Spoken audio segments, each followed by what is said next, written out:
토마스 아켄피스 그리스도를 본받아 3-4번입니다. 교제는 늘 진실하고 겸손하게, 교제는 늘 진실하고 겸손하게 하는 때 우리가 지금 읽었던 로마서 말씀 너무나 잘 아는 말씀입니다. 육신과 성령은 대적한다. 육신의 생각과 성령의 생각은 대적한다. 근데 우리가 삶에서 이 부분을 나누는 것은 쉽지 않아요. 내가 지금 육신에 속해 있는지, 육신의 생각에 속해 있는지, 영의 생각에 속해 있는지 내가 분별하는 것은 쉽지 않습니다. 근데 오늘 이 내용을 잘 들으면 명확하게 무엇이 육신의 생각이고 무엇이 영의 생각인지, 우리가 어떻게 하면 영의 생각 가운데 우리 마음을 지킬 수 있는지 여러분들에게 조금 더 말씀을 드릴 수 있을 것 같아요. 제가 프린트를 읽겠습니다.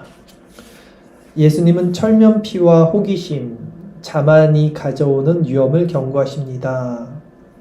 우리는 통제할 수 없는 걱정에 쉽게 휩싸이므로 우리 마음을 정화하고 감정을 순화해 주시기를 하나님께 구해야 합니다. 우리는 실제 우리가 생각하는 만큼 우리 마음이 튼튼하지도 스스로를 잘 지킬 수도 없는 자들입니다. 그 얘기죠. 우리는 통제할 수 없는 걱정에 쉽게 휩싸인다. 그래서 우리 마음을 깨끗하게 하고 감정을 순화해 주시기 위해서 우리는 하나님께 나가야 된다. 자, 1번부터 읽겠습니다. 주님, 내 아들아, 내 앞에서 진리 가운데 걷고 항상 단순한 마음으로 나를 구하라. 자, 단순한 마음, 우리 항상 말하고 있어요. 이 단순한 마음이 오늘 육신의 생각과 성령의 생각을 나눌 수 있는 단초가 됩니다. 단순한 마음이 뭔지 계속해서 살펴볼 거예요.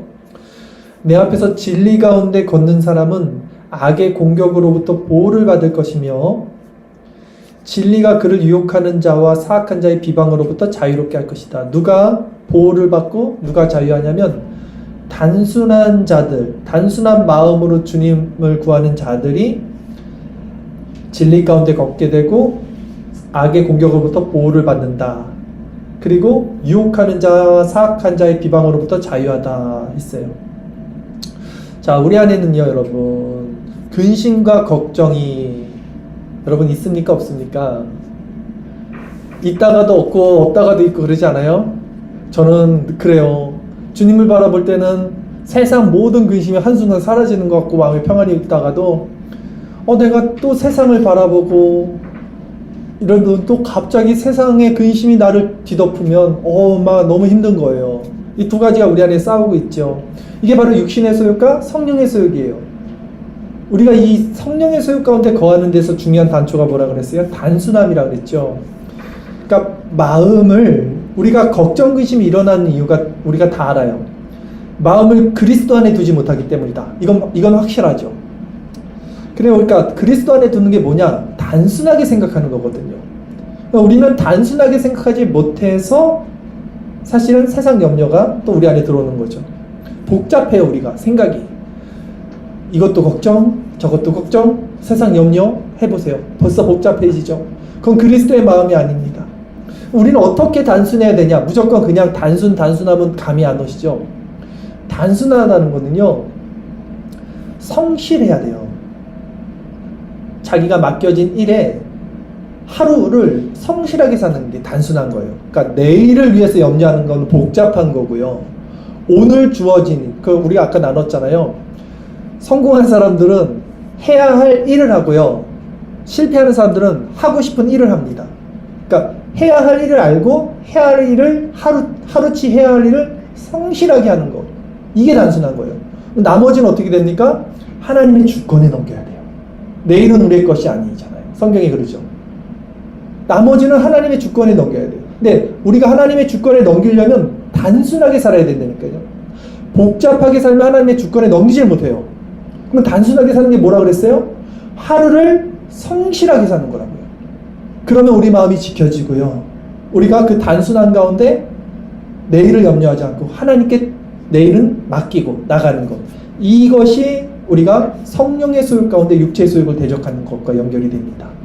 우리가 어떻게 살아야겠어요, 여러분? 단순하게 산다는 것은 성실하게 하고 싶은 일을 하는 것이 아니라 해야 할 일을 하루치를 성실하게 하는 거예요. 그게 마음을 지키고 그게 주님 안에서 단순하게 사는 것이다 라는 것입니다. 자, 계속 읽겠습니다. 진리가 너희를 자유롭게 한다면 너희는 진실로 자유로워질 것이며 사람들의 빈말에 관심을 기울이지 않으리라. 제자, 주님의 말씀이 옳으십니다. 그래서 저도 주님 말씀대로 되도록 주님께 강구합니다. 주님이 진리가 저를 가르치게 하시고 저를 보호하게 하시며 구원의 끝날까지 저를 안전하게 지키게 하소서. 주님의 진리가 모든 악의 영향과 무절제한 욕정에서 저를 자유롭게 하소서. 그러면 제가 마음에 큰 자유를 얻어 주님과 동행할 것입니다. 자, 우리가 힘든 건 뭐예요? 모든 악의 영향과 무절제한 욕정이에요. 무절제한 욕정. 그래서 우리가 자유하지 못한 거죠. 제어가 안 돼요. 생각이, 마음이, 시선이 제어가 안 됩니다. 그러니까 주님께 나가는 거예요. 우리가 이 자리에 오늘 왜 왔습니까? 이 시간 이 기도 드리려고 온 거예요. 주님, 내 마음을 다시 정화시켜 주시고 깨끗하게 하시고 생각을 단순하게 하시고 주님 안에서 힘을 주시고 소망을 얻기 위해서 이 자리에 나온 것입니다.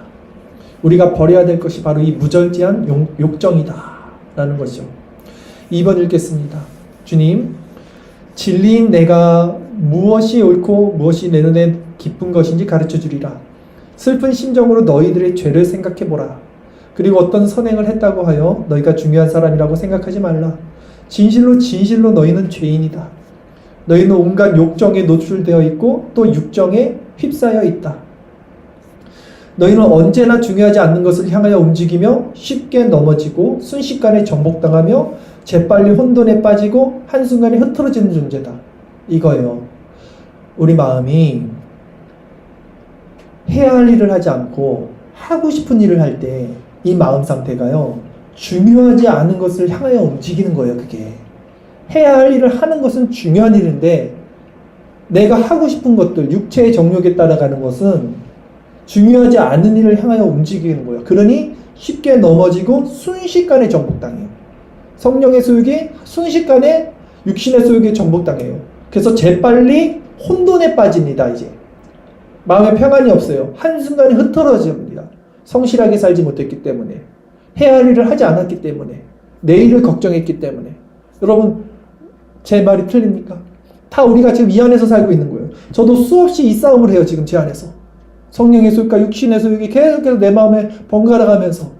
근데 이 밤에도 우리가 붙들어야 되는 건 무엇입니까? 진정 주님의 마음, 주님의 뜻, 단순하게 살아가는 것, 그 성령을 의지해야 됩니다. 계속해서 읽어드릴게요. 너희는 자랑할 것이 아무것도 없으며 다만 자신이 아무 가치 없는 존재라고 판단해야 할 이유만 많이 가지고 있을 뿐이니 이는 너희가 생각할 수 있는 것보다 훨씬 더 연약하기 때문이다 라는 거예요. 여러분, 연약합니다. 우리는 연약해요. 근데 이 연약함이 성경이 이렇게 말합니다. 고린도서 12장 9절 10절에 제가 읽어드릴게요. 나에게 이르기를 내 은혜가 내게 족하도다. 이는 내 능력이 약한 데서 온전해짐이라 하신지라. 우리의 능력은요, 약한 데서 온전해지는 거예요. 강한 데서 오는 게 아니라고요. 연약하기 때문에 우리에게 능력이 주어지는 거예요. 그리스도 안에 있기 때문에. 그러므로 도리어 크게 기뻐함으로 나의 여러 약한 것들에 대하여 자랑하리니 이는 그리스도의 능력이 내게 머물게 하려 함이라. 우리가 약해야지 그리스도의 능력이 내게 머문다고 바울이 고백하는 거예요. 내가 강하면 그리스도 능력이 내게 오지 않아요. 그러므로 내가 그리스도를 위하여 약한 것들과 능욕과 궁핍과 박해와 공고를 기뻐하노니 이는 내가 약한 그때 강함이라. 우리 항상 약하다는 것을 고백하시고 그래서 그리스도를 찾는 자들이 되시길 바랍니다. 3번 읽겠습니다. 그러므로 너희가 행한 모든 일 중에서 어떠한 일도 자기 자신에게 중요하게 보이지 않도록 하라. 웅대한 것은 아무것도 없으며 귀중한 것도 없고 감탄할 것도 없고 가치 있는 명성도 없으며 고상한 것도 없고 참으로 칭찬할 만한 것도 없다. 오직 영원한 것만 있을 뿐이다. 오직 하나님만 같이 있다는 거예요. 영원하신 분. 세상 어떤 일보다 영원한 진리에 기뻐하고 자신이 보잘것없다는 사실을 항상 염두에 두라.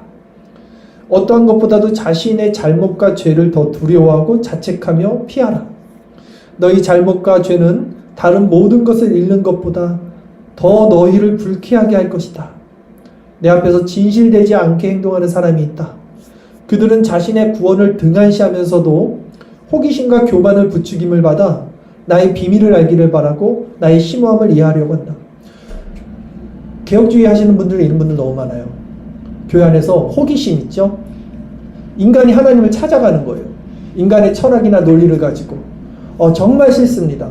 하나님은 그렇게 우리 찾는 분이 아니에요. 하나님은 계시하시는 분이고 우리는 하나님을 호기심이나 인간적인 어떤 그것을 통해서 찾는 재미 아니면 그런 것들을 찾아나가는 게 아니고요. 하나님은 우리가 경외해야 돼요. 경외해드려야 할 분입니다. 하나님은 두려우신 분이고 존귀하신 분이고 우리가 그분 앞에 경배할 분이지 우리가 정말 그 세상 진리를 찾듯 그분을 찾아나가는 이런 마음 상태, 그걸 지금 뭐라 그래요? 여기서 뭐라 그랬습니까? 여기서 호기심과 교만을 부추김을 받는다 그랬죠. 그래서 나의 비밀을 알기를 바라고. 그러니까 하나님의 비밀은 그렇게 알려지지 않는다니까요. 오히려 낮은 마음 가운데 그 마음 가운데 하나님의 비밀이 알려주는데 이들은 높은 마음 가운데 자신의 이성으로 하나님 자꾸 알려고 하죠. 그 심오함을 이해하려고 합니다. 그렇게 신앙생활하면 안 돼요. 자, 그들의 이 하나님을 경외하지 않는 그 가장 중심에 뭐가 있냐면 바로 교만이 있는 거예요. 교만. 진리를 내가 찾는 것 있잖아요. 내가 진리가 나를 찾아오는 거지 내가 진리를 찾아가는 게 아니에요. 교만이에요, 여기 다. 4번 읽겠습니다. 나의 심판을 두려워하라. 전능한 나의 분노를 무서워해야 한다. 지구한 내일에 관하여 논쟁하지 말 것이며, 지구한 내일, 그러니까 우리가 알 수 없는 내일이란 거예요. 그거 논쟁하지 말라. 오히려 너희가 중요한 일들에 얼마나 자주 실패했는지, 그리고 얼마나 많은 선행을 등한시했는지 자신의 부정한 행위를 철저히 추궁하라. 어떤 사람은 그들의 신앙을 기도책에 의존하고, 어떤 사람은 그림에, 또 어떤 사람은 밖으로 보이는 표상과 형태에 의존한다. 어떤 사람에게는 그들의 입술에는 내가 있으나 그들의 마음에는 내가 없다. 굉장히 많은 사람들이 다 이 상황에서 신앙생활해요. 표상, 보이는 것들, 은사주의 이런 것들, 그리고 입술로 찬양하는 거. 그러나 마음에 없다는 거죠. 그러나 또한 그러나 이제 어떤 사람들이 있으니까 또한 지식으로 계몽되고, 지식이 지각입니다. 하나님 아는 지각. 그리고 감정이 이제 순화돼요. 지각이 세워지고 감정이 순화되죠. 그런 사람도 있어서 이들은 언제나 영원한 것을 열망한다. 이들은 이제 세상 것, 보이는 것 아니에요. 영원한 것, 내세적인 것을 열망합니다. 그들은 세상적인 것을 듣기 좋아하지 않으며, 이제 이들은 변해요. 오히려 세상적인 것 듣기 싫어요, 이 사람들이. 인간 본성의 욕구에 복종하는 것을 슬퍼합니다. 그들은 또한 진리의 영이 그들의 내면에서 말하는 것을 잘 아는 사람들입니다. 이 사람들이 바로 그리스도인이에요. 이 사람들이 바로 성령의 소욕을 따른 자들이에요. 이 사람들이 바로 단순하게 살아가는 것을 아는 자들이에요. 단순하게 살아가는 법을. 지금 우리가 읽는 거 누가 쓴 거냐면 토마스 아킨피스라는 분이 쓴 거죠. 그러니까 이게 지금 그분의 글을 통해서 우리가 뭘 하고 있는 거냐면 성도의 교제를 나누고 있는 거예요. 이런 게 성도의 교제, 이런 말을 나누는 게 신령한 것들, 세상권 얘기하는 거 말고 이런 신령한 것들에 대해서 얘기를 하는 걸 우리가 듣고 있는 거예요. 이렇게 살아야지. 그래, 이게 하나님의 나라고, 이게 성령 충만한 거고, 이게 육체의 소욕을 대적하는 거지. 이게 성도의 교제예요. 그러니까 우리가 토마스 아켄피스나 데이비드 브레이너드의 글을 읽는 것이 참 유익이라는 거예요. 그분들은 참 우리에게 이런 성도의 교제를 주시는 거예요. 우리가 스스로 그 잘 안 되니까. 네. 이 책을 통해서라도 우리는 이걸 받아야 돼요, 지금. 자, 계속 읽겠습니다. 그들은 또한 진리의 영이 그들의 내면에서 말하는 것을 잘 아는 사람들이 다 있어요. 그러면 이분들, 이 토마스 아켄피스나 아니면 브레이너드나 아니면 지금 우리는 어떻게 이렇게 새로운 본성, 지금 여기서 말하고 있는 인간 본성의 욕구에 복종하는 것을 슬퍼하는 마음, 세상적인 것을 듣기 싫어하는 마음, 영원한 것을 열망하는 마음, 뭐 이런 마음이 우리는 어떻게 생긴 겁니까? 이런 본성, 새로운 본성이 어떻게 생겼습니까? 했을 때 마지막 구절입니다. 이는 진리의 영이 성령입니다. 그들에게 세상적인 일을 경멸하고 하나님의 나라의 일을 사랑하며 세상을 무시하고 밤낮으로 하나님 나라를 동경할 것을 가르치기 때문이다 했어요. 성령이 우리에게 밤낮으로 가르쳐 주십니다. 말씀으로써 우리가 기도할 때, 묵상 드릴 때 하나님께서 지금도 친히 이 은혜의 방편을 통해서, 이 집회를 통해서도 말씀하고 계시고요. 또 우리가 이제 기도를 드릴 때도 성령께서 우리 마음에 말할 수 없는 탄식으로 다시 한번 우리 마음을 조명하실 것이고, 아, 그렇지, 이것이 하나님의 나라지, 내가 이렇게 생각하는 게 옳은 거지, 이게 단순하게 사는 것이 행복한 거지, 내가 왜 세상 것에 얽매여서, 왜 또 세상 사람들처럼 염려, 걱정, 근심에 쌓여서 왜 내 마음의 자유를 잃어버리고 이렇게 살았나, 이런 마음을 계속해서 돌이키게 하는 게 하나님이 우리에게 주신다는 거예요. 진리의 영이 이걸 우리에게 가르쳐 주신다는 거예요. 그래서 우리는 이렇게 고백할 수 있는 겁니다. 오늘 우리가 처음에 읽었던 로마서 8장 6절에서 9절까지 말씀이에요. 우리 다시 한번 같이 한번 읽겠습니다. 자, 한번 읽을게요. 시작. 육신의 생각은 사망이요 영의 생각은 생명과 평안이니라. 육신의 생각은 하나님과 원수가 되나니 이는 하나님의 법에 굴복하지 아니할 뿐 아니라 할 수도 없음이라. 육신에 있는 자들은 하나님을 기쁘시게 할 수 없느니라. 만일 너희 속에 하나님의 영이 거하시면 너희가 육신에 있지 아니하고 영에 있나니 누구든지 그리스도의 영이 없으면 그리스도의 사람이 아니라. 아멘. 여러분, 세상 사람들은요 다 자기가 걱정, 근심, 염려, 계획해서 내일을 위해서 살아갑니다. 그러나 그 마음에 평안이 없습니다. 우리는요 어떻게 삽니까? 내일은 내일이 걱정할 것이요 오늘 주신 하나님의 은혜로 감사하며, 그러나 성실하게 하고 싶은 일을 행하는 게 아니라 해야 할 일을 어떻게 해야 할 일이 뭘까요? 그건 하나님이 지각을 주실 때 우리가 깨달아져요. 하나님이 우리에게 지각을 주셔서 내 본분, 내 역할, 내 책임, 내 의무가 뭔지, 가정에서나 사회에서나 교회에서 그 맡겨진 책임을 하루하루 성실히 살아갈 때 그것이 바로 성령의 소유 가운데 육체를 대적하는 삶이요 성령 충만한 삶인 줄 믿습니다. 오늘 이 밤에 여러분 그렇게 살지 못했다면 이 말씀을 통해서 다시 한번 하나님께 나가십시오. 주님께서 우리에게 다시 한번 힘을 주시고 단순하게 살 수 있는 그 은혜를 주시고, 그래서 주님 안에서 우리가 정말 평화롭고 기쁘고 그렇게 성실하게 살아감으로 내가 하고 싶은 일을 하지 않고 행해야 할 일들을 하나님께서 가르쳐 달라고, 그 일을 부단히 성실하게 할 수 있고, 그럴 때 모든 주권을 하나님께 맡기고 평안하게 해달라고 우리 그렇게 기도하는 이 밤이 되기를 바라겠습니다.